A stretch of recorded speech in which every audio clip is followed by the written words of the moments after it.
안녕하세요. 강남 YK병원 신경외과 전문의 공성주입니다. 원장님, 오늘은 60대 이상 3명 중에 1명이 경험한다는 척추 변형 중 척추 측만증에 대해서 얘기해 보려고 하는데요. 척추 측만증은 뭔가요? 측만증이라고 하는 거는 우리가 마치 사람은 앞에서 뒤 또는 뒤에서 앞으로 봤을 때 똑바르게 있지 않고 척추축이 옆으로 이렇게 휘어진 걸 측만증이라고 얘기를 하죠.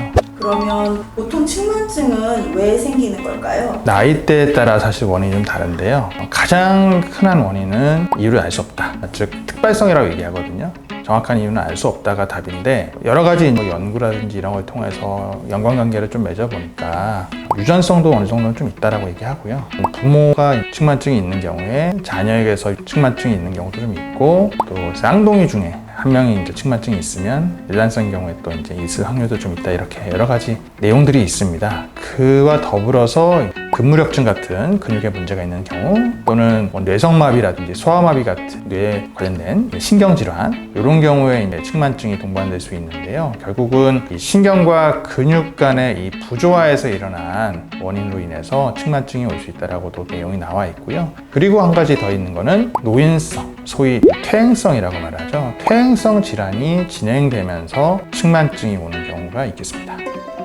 그러면 보통 사람들이 내가 좀 측만증이 아닌가라고 인식할 수 있는 증상이 따로 있나요? 어렸을 때 사실 발견하는 경우는 허리를 이렇게 앞으로 숙여봤을 때 어깨 높이가 맞지 않고 한쪽이 이렇게 툭 튀어나온다든지 이런 경우에 이제 발견되는 경우가 많고요. 요즘은 초등학생들도 또는 중고등학생 때 학교 검진상에서 측만증이 있는지 또 검사를 하다가 우연하게 발견되는 경우가 좀 있어요. 이렇게 알 수 있고요. 아주 각도가 진행이 많이 되면 누가 봐도 모양이 이렇게 틀어져 있기 때문에 알 수 있긴 하거든요. 나이가 드시게 되면은 이제 딱 알 수는 없죠. 대신 무증상인 경우에는 건강검진할 때 가슴 다짐 많이 찍으시니까요. 우리가 척추를 생각하고서 찍는 경우는 흔치 않고요. 그걸 찍어봤더니 척추가 휘어져 있으니까 좀 이상하니까 한번 검사해보시죠 해서 병원에 오셔서 확인하는 경우가 더 많습니다.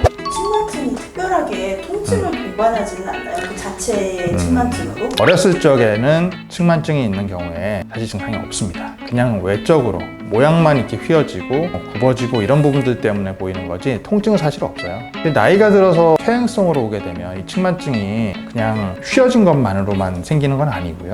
2차적인 원인, 예를 들면 디스크라든지 협착증 이런 것들이 이제 진행되는 과정에서 한쪽으로만 찌그러지거나 내려앉게 되면 측만이 더 가속화가 되거든요. 그래서 이런 경우에 이제 또 확인이 가능하겠죠. 측만증이 특히나 60대 이상의 조금 중노년층에게 위험한 이유가 있을까요? 엄밀히 말하면 오히려 노년층에서는 더 위험할 확률은 저는 없다고 봐요. 오히려 어렸을 때 이 측만증이 있는 친구들은 굉장히 각도가 빨리빨리 변하거든요. 그래서 특히 흉추부 쪽에 휘어짐이 심해지면 60도에서 80도 이상, 90도 이상 되면은 심장하고 폐가 막 눌리거든요. 이렇게 되면 심폐기능에 문제가 생겨요. 이런 경우는 사실 수술 시기를 좀 앞당겨서 더 이상 휘어짐이 진행하지 않도록 수술적 치료를 고려하는 게 맞겠고요.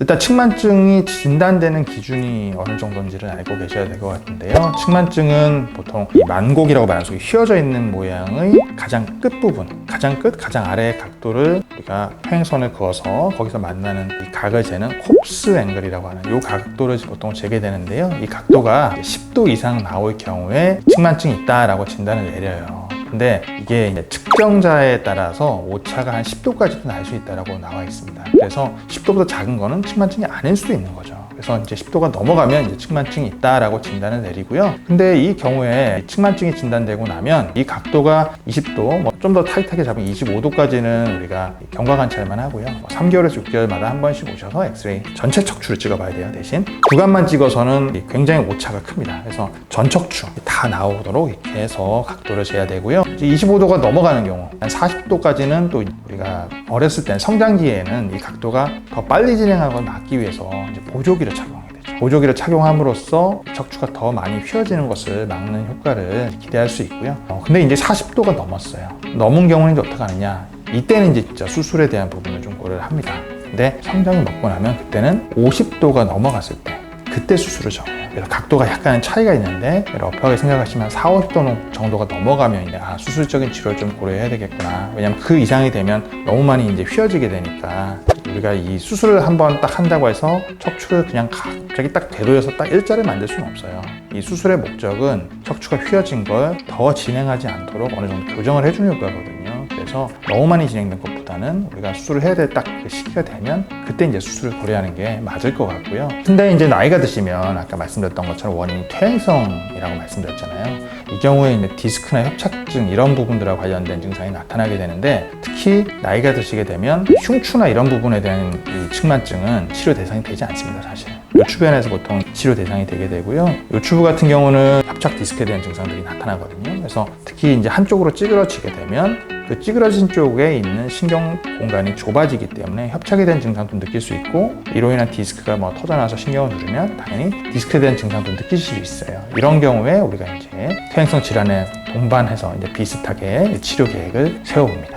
근데 예전에 어린 친구들 측만증 수술 되게 위험하다고 해서 꺼리는 경우가 있었는데, 아까 말씀하신 성장이 멈추기 전에 하는 측만증 수술은 간단하게 어떤 과정으로 수술하나요? 어떻게? 측만증에 대한 수술은요, 나이가 아주 어렸을 때랑 아니면 조금 더 지나고 나서 수술할 때 수술하는 원칙에 있어서는 큰 차이가 없습니다. 측만증이 이제 진행이 되면 소위 말해서 자꾸 한쪽으로 어긋나려고 이렇게 완전히 꺾여버리거든요. 이런 상황에서 압박되어 있는 부분들을 나사를 통해서 기둥을 새로 세우지만 주변부에 척추 마디 분절 사이에 있는 부분들을 각도를 맞추기 위해서 뼈라든지 구조물들의 어느 정도 제거라든지 재배치를 통해서 결국은 각도를 맞춘다라고 생각하시면 되겠어요. 엄청 큰 수술이고 큰 수술이네요. 실제 변형 수술은 척추를 전공하는 의사 선생님들 중에서도 또 일부만이 진행을 하고 있고요. 대부분은 이제 대학병원에서 수술을 많이 하시게 되죠. 그러면 어쨌든 선천적인 건 어쩔 수 없지만 나중에 이제 퇴행성 변화나 이런 걸 왔을 때 측만증이 안 되기 위한 예방법이라는 게 좀 있을까요? 이 부분이 사실은 굉장히 잘 알고 계셔야 될 것 같은데요. 우선 어렸을 때 측만증을 진단받으시게 되면 대부분의 이제 부모님들이 선생님, 저희 애가 항상 자세가 그렇게 똑바로 안 앉고 막 지금도 그러는데 막 이거 얘기해도 말 안 들어서 그런 것 같아요 라고 얘기하시거든요. 실제로 그렇지 않습니다. 아이들에게 죄책감을 사실 주실 이유가 전혀 없어요. 측만증은 엄밀히 말하면 이유를 알 수 없는 특발성 원인에 의해서 생기는 건데요. 이건 자세를 잘못했다고 되는 게 아니라 구조가 바뀐 것 뿐입니다. 그래서 이런 경우에 아이에게도 잘못했다고 말을 하시기보다는 이건 너의 문제가 아니다라고 얘기를 해주시는 게 중요하겠고요. 적극적인 치료를 통해서 이 측만증이 더 진행하지 않도록 아이와 교감을 갖게 하는 것이 중요하겠고요. 그러면 예방적으로 뭐 어떻게 할 수 있느냐? 사실은 없어요.